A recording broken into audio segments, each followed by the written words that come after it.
Oke, kita lanjut, tapi kita hapus dulu untuk nomor 10-nya ya, terkait dengan matriks. Nah, jadi hati-hati dalam perhitungan inverse matriks ya, jangan sampai salah kayak tadi.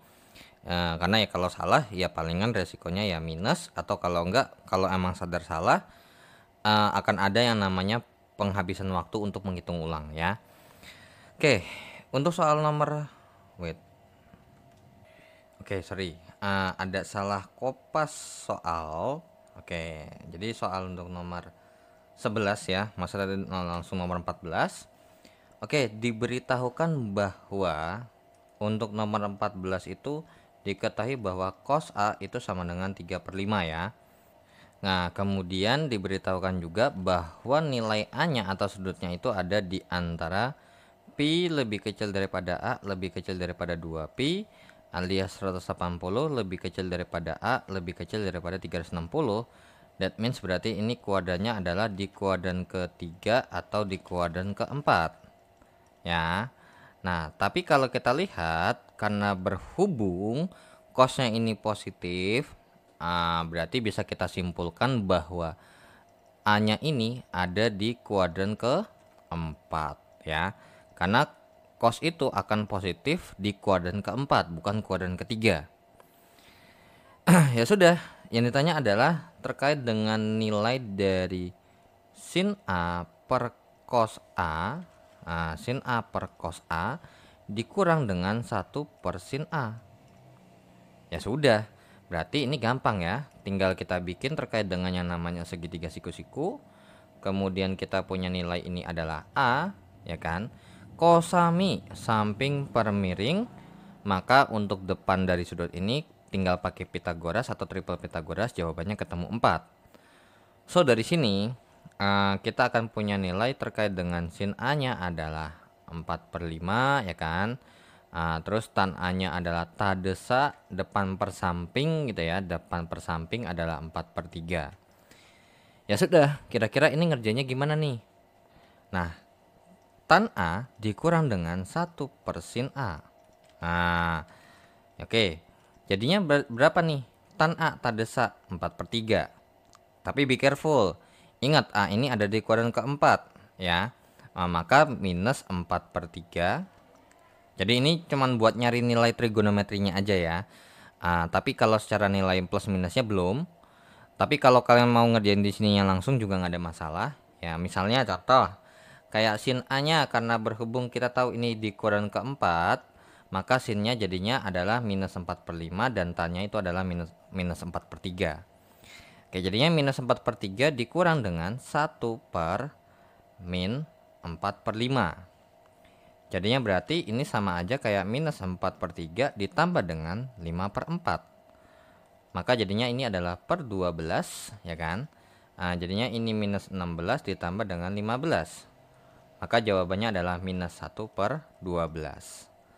So untuk soal nomor 11 ini, maka jawabannya adalah yang B, minus 1 per 12 ya. Oke, kita lanjut ke soal berikutnya. Oke, kita hapus dulu untuk soal nomor 11-nya ya, terkait dengan jawabannya juga. Oke, ini nomor 11 ya, bukan nomor 14, sorry. Oke, untuk nomor 12, katanya ada 6 siswa putra dan ada 6 siswa putri. Oke, atau saya bilang dengan laki-laki dan perempuan saja ya. Oke, nomor 12 ini kita punya 6 laki-laki dan 5 perempuan. Kemudian katanya duduk berdampingan dalam satu baris. Ditanya adalah peluang bahwa di kursi paling tepi di kedua ujung diduduki oleh siswa putra. Oke, jadi ini kalau kita bikin berarti ada 11 kursi yang bakal diisi. Karena nggak bakal mungkin dong nggak ada yang nggak duduk. Oke, jadi ini sebenarnya kita bisa pakai manualnya. Tapi kalau mau pakai nanti permutasi kombinasi ya bisa aja, nggak ada masalah. Oke, 1, 2, 3, 4, 5, 6, 7, 8, 9, 10, 11. Oke, 1, 2, 3, 4, 5, 6, 7, 8, 9, 10, 11, 12. Oke, begini ya. Oke, jadi ternyata ada syaratnya. Jadi katanya di ujungnya itu harus pria, laki-laki ya kalau kita bilang. Maka sudah bisa kita pastikan bahwa laki-laki di sini semua bisa di posisi 1, 2, 3, 4, 5, 6, 7, 8, 9, 10, 11. Maka di posisi 1 dan 11 itu sudah pasti ditempati oleh laki-laki. Sebanyak berapa? Oke, ini di di yang posisi 1 itu ada 6. Dan di posisi 11 itu pasti ada 5 orang. Ya kan? Karena apa? Udah kepake 1 di posisi pertama. Jadi sisanya tinggal 5 orang laki-laki yang bisa duduk di kursi nomor 11. Nah, kemudian untuk yang di tengah-tengahnya bagaimana? Ya di tengah-tengahnya ya mau isi berapa orang pun ya bebas. Di sini di tengah-tengahnya ini tidak ada keteraturan untuk siapa. Untuk siapa di kursi nomor berapa gitu, nggak ada. So berarti jadi kan ini ada yang namanya 11 orang ya kan? Ada 11 orang. Kemudian ternyata 2 orang itu sudah duduk, ya kan? Jadi di sini bakal ada tersedia 9 orang gitu ya. Ini ada 9 orang dengan rincian adalah 4 laki-laki dan 5 perempuan. Ya kan karena laki-lakinya udah duduk paling ujung 2 orang. Maka sisanya 4 orang laki-laki dan 5 orang perempuan. Dan karena tidak ada masalah mau duduk di mana, ya udah langsung aja isi untuk laki-laki dulu 4 3. Berarti untuk laki-laki dulu kita habisin. Karena posisinya bisa di mana aja ya, nggak ada masalah. Jadi di posisi kedua karena berhubung laki-lakinya sisa 4 ya berarti 4 orang yang bisa duduk. Kemudian ini 3, kemudian ini 2, kemudian ini 1 dan laki-lakinya sudah dapat tempat duduk semua. Dan untuk perempuannya ya tinggal sisanya 5 kali 4 kali 3 kali 2 kali 1. Dan bisa saling bertukar ya. Entah nggak mesti begini. Jadi bisa kita katakan banyak cara duduk supaya dua orang laki-laki ini ada di ujung adalah sebesar 6 kali 5 dikalikan dengan 4 faktorial dikalikan dengan 5 faktorial. Emang begitu? Salah dong. Orang kan gak ada masalah mau laki-laki mau perempuan ya mau siapa aja ya bebas dong. Kalau kayak gini kan berarti harus laki-lakinya di depan, perempuannya di belakang. Soalnya kan kalau kayak tadi itu begitu kejadiannya. Tapi kan ini gak ada masalah. Di nomor 2 ini gak mesti laki-laki, bisa aja perempuan.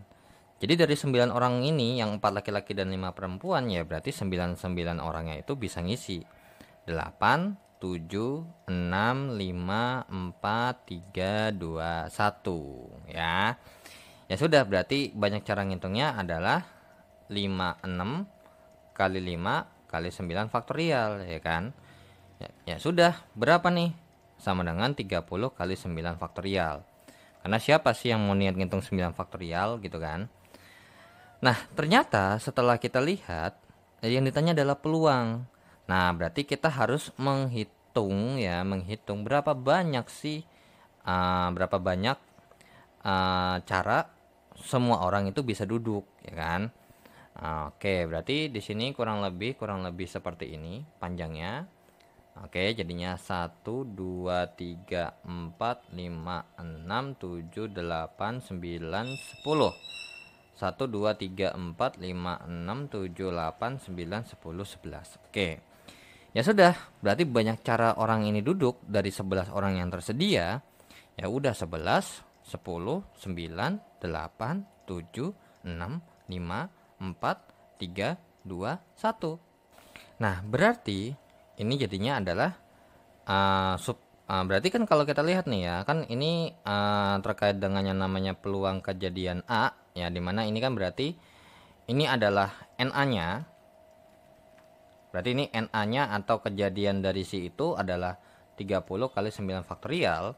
Sedangkan ini adalah untuk NS-nya sama dengan 11 faktorial. Nah, ya sudah. Berarti NA per NS. Berarti peluang kejadian A itu sama dengan 30 kali 9 faktorial per 11 faktorial.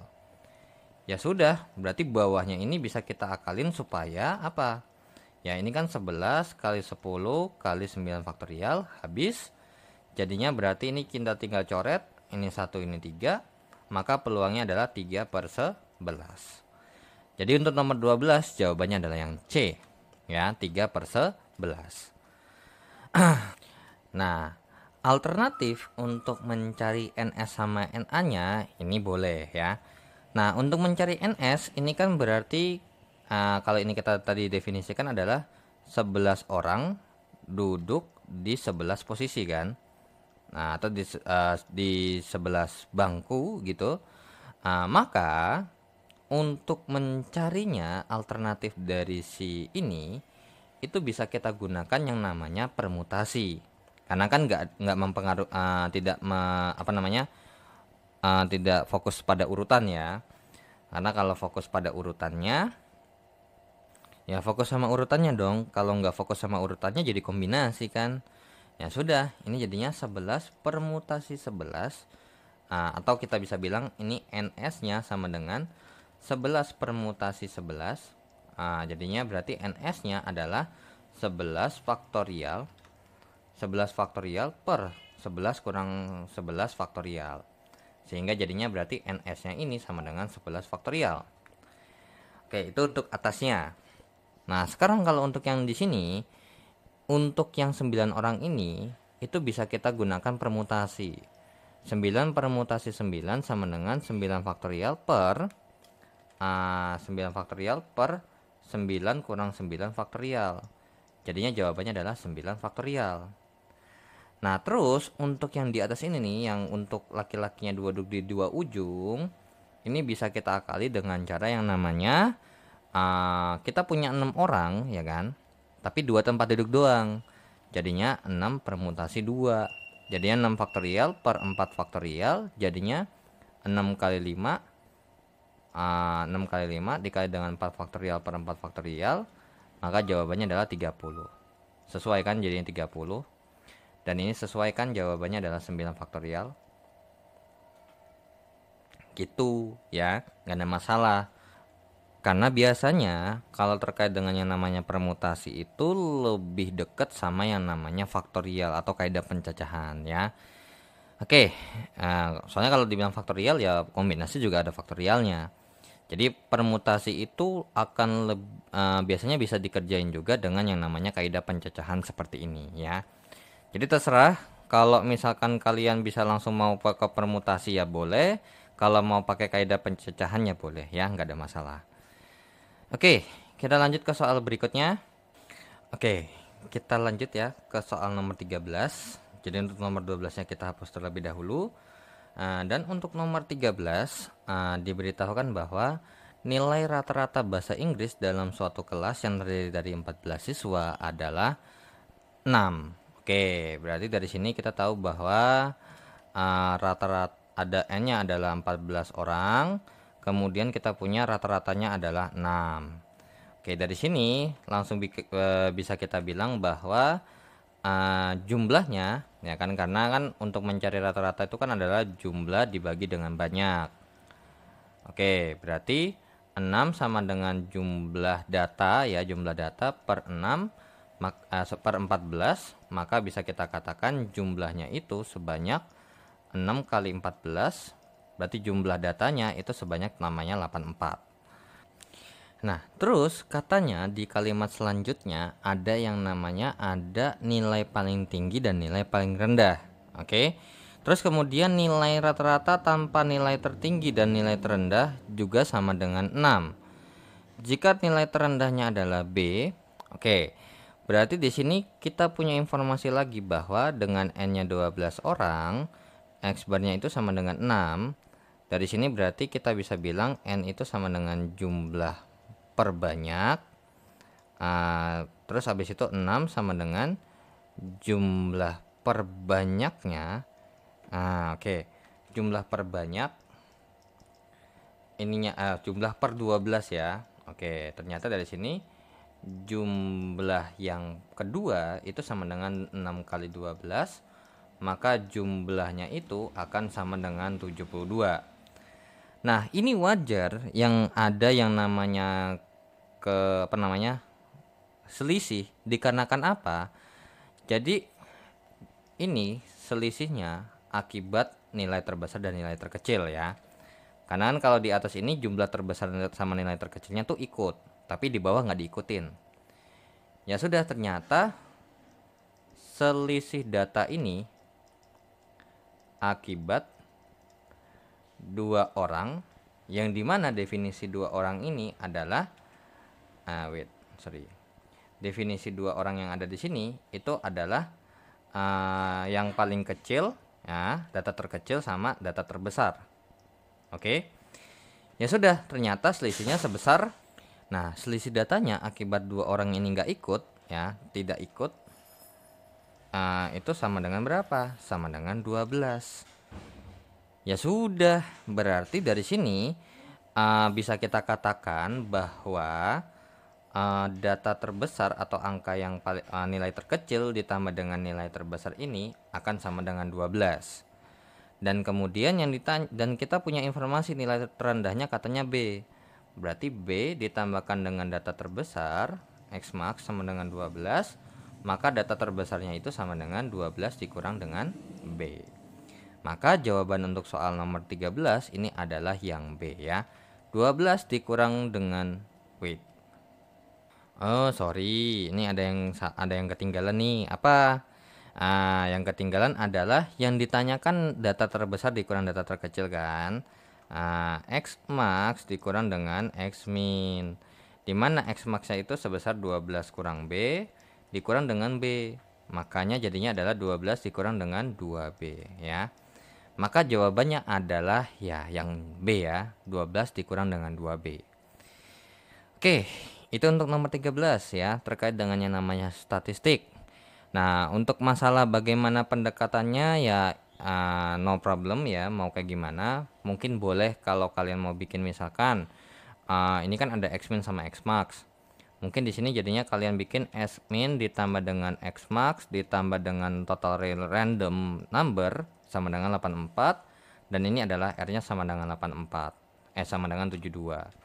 Berarti dari sini udah ketahuan bahwa kalau R-nya 72 berarti X min ditambah dengan X max itu ditambah dengan 72 sama dengan 84, maka X min ditambah dengan X max itu sama dengan 12. Sama kan ternyata tuh. Jadi boleh kalau misalkan kita berlogika seperti ini, atau mau menggunakan kalimat matematikanya, jumlah yang 84 ini adalah data terkecil tambah data terbesar ditambah dengan nggak tahu angkanya berapa. Jadi kita misalin variabel R besar aja, atau kalau mau dimisalin N besar juga boleh, atau mau dimisalin A besar juga boleh ya, nggak ada masalah. Jadi ternyata logikanya ya ujung-ujungnya sama, 12 kalau ditambahin hasilnya 12, dan nanti ini X max nya 12 dikurang B, sehingga X max kurang X min itu adalah 12 dikurang dengan 2B ya. Oke, kita lanjut ke soal berikutnya. Oke, kita hapus dulu untuk nomor 13-nya dan kita akan lanjut ke soal nomor 14 ya, yang tadi di awal kita ada salah kerjakan. Oke, nomor 14 diberitahukan bahwa ada fx sebesar yang namanya 2x kurang 6. Dan kemudian diberitahukan bahwa ada inverse gx yang dimana, atau inverse fungsi gx yang dimana inverse fungsinya adalah x dikurang 5 dibagi dengan 4. Nah, maka yang ditanya adalah FOG2-nya itu berapa. Nah, ini kalau kita kerjakan secara normal ya mau nggak mau kita harus cari FOGX, atau kita harus nyari GX-nya dulu.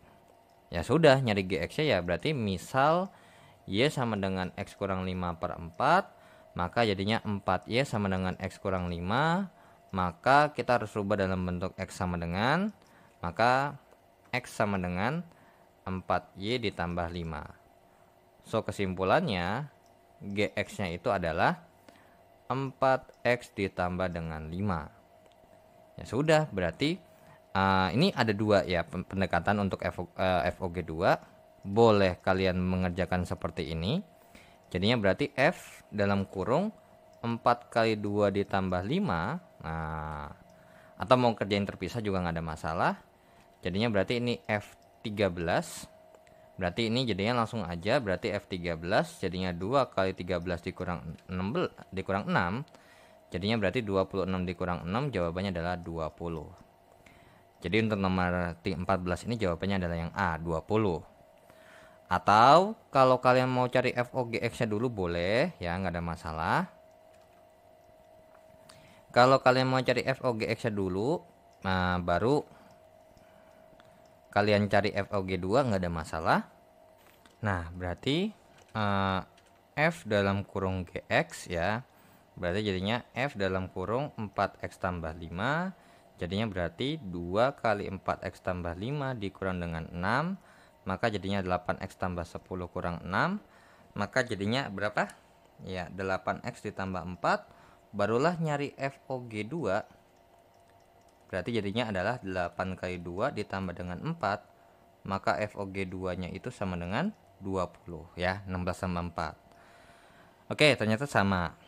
Tapi di sini juga cukup yang menarik kalau misalkan kita kerjakan dengan apa namanya ya. Kalau secara realnya, kalau secara apa namanya konsepnya, kalau misalkan kita punya dari sini nih, ini mungkin misalkan dari sini ke sini tuh adalah GX, ya kan? Ini adalah GX, berarti dari ke sini itu adalah inverse GX-nya. Ya sudah, ternyata di sini kalau misalkan kita kan di sini butuh G2 kan, kalau kita mau ngerjain kayak gini, apakah harus nyari GX-nya? Tentu tidak. Nah, artinya berarti apa? Ini kan 2 nih, ya kan? Katanya FG2. Maksudnya artinya apa? Artinya masukkan X ke GX-nya 2. Sehingga kita punya sesuatu. Jadi kalau misalkan ini misalkan kita punya informasi P, maka boleh nggak sih kalau misalkan kita bilang maka inverse dari G kalau kita masukkan P itu sama dengan 2? Ya boleh-boleh aja ya. Boleh-boleh aja kok ya kan. Sehingga nanti kita cari kira-kira nanti hasil P-nya ini berapa. Jadinya P dikurang 5 per 4 sama dengan 2. Maka P kurang 5 sama dengan 8. Maka P-nya adalah 8 ditambah 5 sama dengan 13. Ya sudah. Kalau kalian masukkan gitu ya, kalau kalian masukkan ternyata bener dong, bener nih. P-nya 13, ini 13. Jadi sebenarnya kalau misalkan kalian mau nyari nyari nilai G2 tapi diketahui inverse-nya, kalian tidak wajib mencari yang namanya GX-nya terlebih dahulu. Kalian bisa menggunakan konsep dasarnya, yaitu adalah kalau dari kiri ke kanan GX, maka dari kanan ke kiri itu adalah inverse GX. Jadi ternyata ini artinya apa? Kalau misalkan saya nggak tahu nilai 2 kalau GX dimasukin 2 itu berapa X-nya, jadi misalkan kita misalin P, maka bisa artinya adalah inverse GX kalau kita masukin P jawabannya 2. Kita balik ya. Ternyata benar nih, jawabannya adalah 13.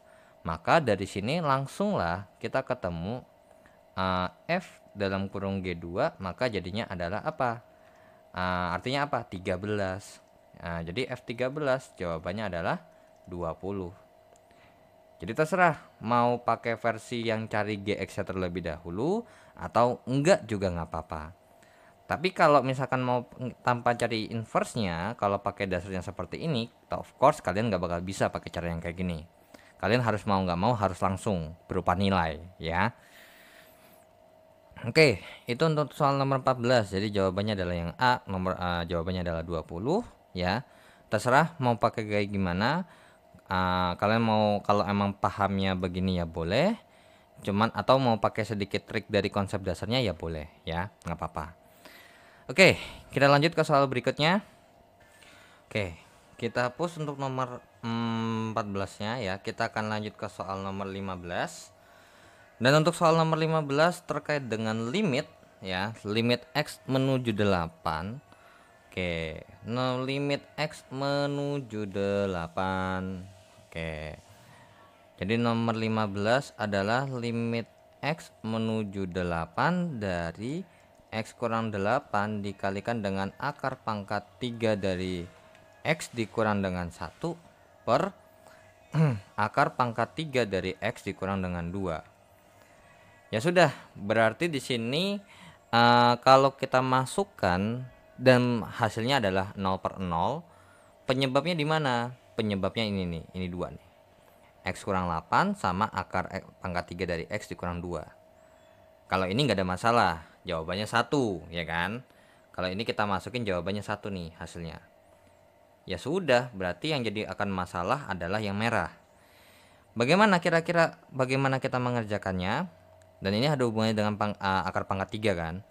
Ya sudah, kita ingat terkait dengan yang namanya A pangkat 3 dikurang dengan B pangkat 3 itu akan sama aja kayak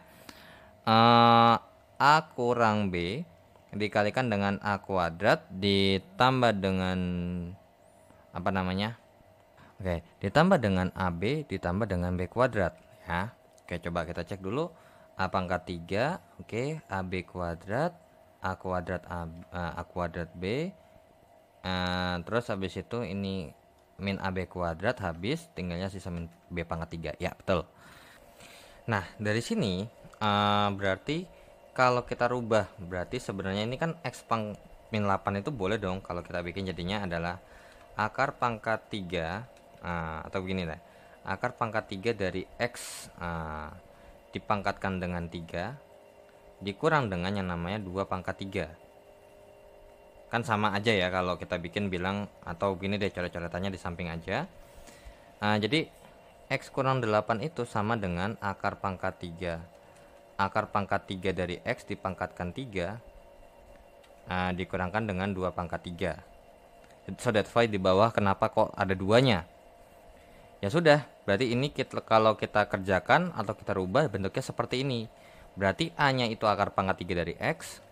Jadinya akar pangkat 3 dari X dikurang dengan B nya itu 2 dikalikan dengan yang namanya A kuadrat.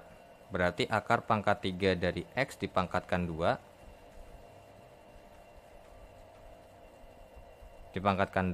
ditambah dengan 2 kali 2 kali akar pangkat 3 kali X karena A kali B ditambahkan dengan 4 ya. Karena kan 2 pangkat 2. Ya sudah, berarti ini kalau kita kerjakan jadinya limit X menuju 8 jadinya adalah akar pangkat 3 dari X dikurang dengan 2 dikalikan dengan akar pangkat 3 dari X dipangkatkan 2 ditambah dengan 2 akar pangkat 3 dari X ditambah dengan 4. Nah, ini dikali dengan yang namanya akar pangkat 3 dari X kurang 1 per akar pangkat 3 dari X dikurang dengan 2. Nah, langsung kita coret nih, ini sama ini, habis kan penyebab nolnya. Karena kalau ini kita masukkan berarti limit X menuju 8 dari berarti langsung aja kita masukkan akar pangkat 3 dari 8 dipangkatkan 2 gitu ya.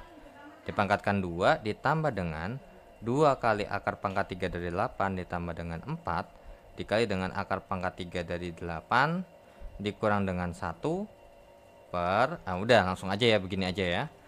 Jadi jawabannya adalah 2 pangkat 2 atau kita langsung masukin aja 4 ditambah dengan 2 kali 2 itu 4 ditambah dengan 4 dikalikan dengan 2 kurang 1. Jadinya berarti 12 dikali dengan 1 maka jawabannya adalah 12.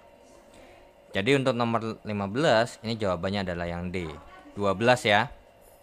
Nah, ini kan kalau ngerjainnya digabung. Nah, karena kan di sini tadi nggak jadi kita pisahkan. Kalau dipisah boleh nggak? Boleh. Nah, jadi ini cara pertama ya dengan pemfaktoran ya. Karena apa? Di sini ternyata kalau kita kerjakan kan emang masih dijadiin satu nih ya kan. Nah, kenapa kok ini kita nggak, kan gini ya, limit itu kan bisa kalau nggak pemfaktoran merasionalkan bentuk akar, kalau enggak pakai ini dalil hospital atau turunan. Nah, sekarang kalau ini kita pakai turunan bisa. Tapi masalahnya kalau ini yang kalau kita bentuknya seperti ini, of course nggak bisa. Dikarenakan apa? Ya dikarenakan dalam bentuk perkalian. Nah, kalau mau tuh kalau turunin atas sama bawah, itu harus dalam bentuk yang namanya penjumlahan atau pengurangan saja. Ya sudah, berarti ini jadinya adalah limit atau kita kerjakan begini.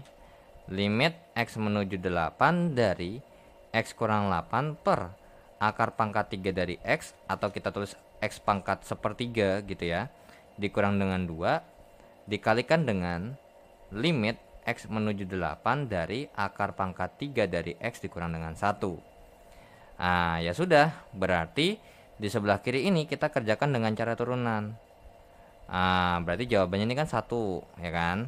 1 per sepertiga dikalikan dengan yang namanya X pangkat min 3. Ya sudah, ini kalau kita kerjakan langsung kita masukin aja, nggak ada masalah. Ya, akar pangkat 3 dari 8 dikurang 1. Nah, sedangkan di kiri, barulah ini jadinya limit X menuju 8 dari 3 dikali dengan X pangkat sepertiga. Dikalikan dengan berapa di sini? Dikalikan dengan yang namanya jawabannya adalah 2 dikurang 1. Sehingga barulah kita masukkan 3 dikali dengan 8. Ini kan 3 akar pangkat ya, akar pangkat 3 ya. Akar pangkat 3 dari X yang jawabannya 8, yang kita masukkan 8 dikalikan dengan 1. Jawabannya berapa? 3 kali 2. Wait. Ada yang salahkah? Sepertiga dikali dengan X pangkat. Ini min 2 per 3 ya, sorry. Ini min 2 per 3. Jadinya berarti kalau kita kita tulis, ini kan 2 per 3 ya. Kan sepertiga dikurang 1 itu kan min 2 per 3 ya. Oke, jadinya ini 8 pangkat 2. Dikalikan dengan 1, jadinya jawabannya adalah 3 dikali dengan akar pangkat 3 dari 64, maka jawabannya adalah 3 dikali 4, jawabannya adalah 12 ya. Jadi jawabannya adalah yang D. Nah, tapi kalau misalkan ini mau di mix dengan menggunakan pemfaktoran boleh. Jadi kalau misalkan ini mau dikerjain dengan cara pemfaktorannya no problem. Jadi sebenarnya kalau kita ngerjain dipisah ini juga sebenarnya mau di awal mau dilakukan boleh, enggak juga nggak apa-apa. Cuman biasanya kalau dipisah begini biasanya bisa dihubungkan dengan turunan ya. Atau dipisah tapi ini kita nggak mau ngerjain secara turunan alias kita kerjain secara pemfaktoran itu juga boleh ya. Oke, jadi nomor 15 jawabannya adalah D, jawabannya 12. Dan kita akan lanjut ke soal berikutnya, ke soal nomor 16.